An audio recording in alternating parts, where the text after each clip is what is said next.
dimanapun berada, selamat berjumpa kembali dalam acara Morning Call GPIB Departemen Pelkes pada hari ini, Kamis 20 Agustus 2020, bersama dengan saya, Pendeta Loisani Sumasagata Tengkeng, Ketua Majelis Jemaat GPIB Anugerah Beduai, Kalimantan Barat. Mari bersama-sama kita memahami kehendak Tuhan di pagi ini melalui firman-Nya. Kita berdoa terlebih dahulu, kita berdoa. Ya Allah, ya Tuhan kami, sertai kami di sepanjang hari ini, dan biarlah firman-Mu yang kami baca dan renungkan pada pagi hari ini memampukan kami untuk mewujud nyatakannya dalam kehidupan beriman kami. Dalam nama Yesus kami berdoa, amin. Pembacaan Alkitab kita pada pagi hari ini terdapat di dalam Kisah Para Rasul pasal 11 ayat 1 sampai 10. Firman Tuhan tertulis demikian. Rasul-rasul dan saudara-saudara di Yudea mendengar bahwa bangsa-bangsa lain juga menerima firman Allah. Ketika Petrus tiba di Yerusalem, orang-orang dari golongan yang bersunat berselisih pendapat dengan dia. Kata mereka, engkau telah masuk ke rumah orang-orang yang tidak bersunat dan makan bersama dengan mereka. Tetapi Petrus menjelaskan segala sesuatu berturut-turut katanya. Aku sedang berdoa di kota Yope, tiba-tiba rohku diliputi kuasa ilahi, dan aku melihat suatu penglihatan, suatu benda berbentuk kain lebar, yang bergantung pada keempat sudutnya, diturunkan dari langit sampai di depanku. Aku menatapnya dan di dalamnya aku lihat segala jenis binatang, berkaki empat, binatang liar dan binatang menjalar dan burung-burung. Lalu aku mendengar suara berkata kepadaku, bangunlah, sembelihlah dan makanlah. Tetapi aku berkata, tidak Tuhan, tidak, sebab belum pernah sesuatu yang haram dan yang tidak tahir masuk ke dalam mulutku. Akan tetapi untuk kedua kalinya suara dari sorga berkata kepadaku, apa yang dinyatakan halal oleh Allah tidak boleh engkau nyatakan haram. Hal itu terjadi sampai 3 kali, lalu semuanya ditarik kembali ke langit. Bapak Ibu Saudara yang diberkati oleh Tuhan Yesus Kristus, bersikap terbuka untuk menerima orang lain yang berbeda cara pandang atau tradisi dengan kita bukan persoalan yang mudah. Kita pasti akan mengalami konflik batin dengan diri kita sendiri maupun juga dengan orang lain yang berbeda cara pandang atau prinsip dengan kita.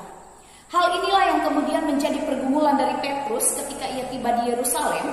Orang-orang Yahudi yang sudah bersunat, mereka meminta pertanggungjawaban Petrus atas apa yang telah dilakukan oleh Petrus di Kaisarea. Petrus masuk ke rumah orang-orang yang tidak bersunat, makan, bahkan tinggal bersama dengan mereka. Tidak hanya itu, ia melakukan proses baptisan kepada Kornelius yang notabene bukan orang Yahudi.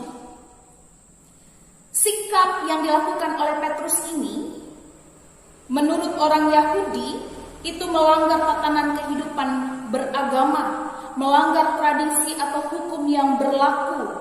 Sebab menjadi persoalan bagi mereka untuk menjalin hubungan dengan orang-orang yang tidak bersunat, apalagi status Petrus adalah seorang rasul. Najis bagi orang-orang Yahudi untuk menjalin hubungan dengan orang-orang yang tidak bersunat. Konsep berpikir orang Yahudi mengenai sunat, sebab sunat adalah simbol perjanjian antara Allah dengan Abraham, sehingga mereka memiliki akar pemikiran meskipun sudah menjadi Kristen tetap harus disunat. Tradisi inilah yang mempengaruhi konsep keselamatan bagi orang Yahudi, bahwa siapa yang disunat dia layak untuk diselamatkan, siapa yang tidak disunat dia juga tidak tahir. Konsep keselamatan itu mengakar karena terkait dengan tradisi siapa yang disunat. Petrus kemudian mempertanggungjawabkan apa yang melatar belakangi tindakannya tersebut. Ketika Petrus ada di kota Yope, ia mendapatkan penglihatan terkait dengan binatang berkaki empat, binatang menjalar, binatang liar, dan burung-burung. Secara sederhana Petrus mau mengatakan demikian, bahwa saya juga adalah seorang Yahudi yang taat kepada aturan atau hukum yang berlaku. Akan tetapi ada suara dari sorga menyapaku sampai 2 kali untuk menyatakan kepadaku, Petrus, sembelihlah dan makanlah. Penglihatan yang saya dapatkan tersebut saya juga menyatakan najis itu masuk ke dalam mulutku. Hal inilah yang kemudian menjadi latar belakang bagi Petrus ketika Allah mengatakan sebab segala sesuatu yang halal bagi Allah tidak boleh engkau nyatakan haram. Hal inilah yang kemudian mengubah cara pandang Petrus bahwa sesungguhnya Allah tidak pernah membedakan orang dari segala bangsa manapun yang takut akan Dia. Dan setiap orang yang mengamalkan kebenaran akan berkenan kepadanya. Bapak Ibu Saudara yang diberkati oleh Tuhan Yesus Kristus, perilaku orang Yahudi yang bersunat bisa saja terjadi pada konsep kehidupan masa kini. Kita lebih eksklusif dengan cara kehidupan beriman kita. Kita menganggap bahwa cara pandang, prinsip, tradisi, dan budaya yang kita jalani sudah begitu lama dan sudah mengakar dalam kehidupan kita itu yang terbaik.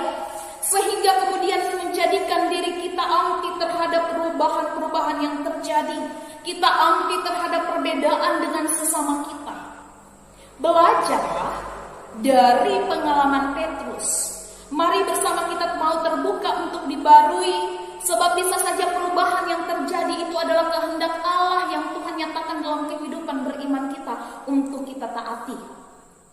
Sesulit apapun situasi yang dialami, ketika kita mengkomunikasikan dengan tutur kata yang baik dan benar, mau mendengarkan orang lain, mau terbuka dalam berdialog dengan sesama, dengan demikian akan menjadikan diri kita tidak hanya memberitakan Injil melalui kata, tapi juga perbuatan, sanggup menghadirkan damai sejahtera bagi setiap pribadi yang kita jumpai.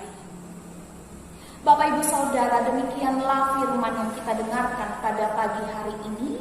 Mari bersama kita berdoa.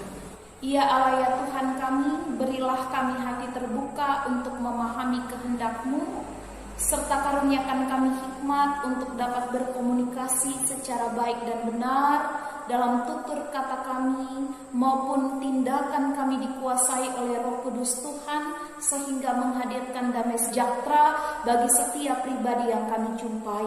Dalam nama Yesus kami berdoa. Amin. Bapak Ibu Saudara, demikianlah pagi ini kita telah menyaksikan program Morning Call Departemen Pelkes GPIB. Biarlah kiranya Bapak Ibu dapat menekan tombol like dan subscribe, komen dan share, dan menekan tombol lonceng supaya Bapak Ibu mendapatkan notifikasi video terbaru dari kami. Selamat pagi dan salam sejahtera buat kita semua. Dah.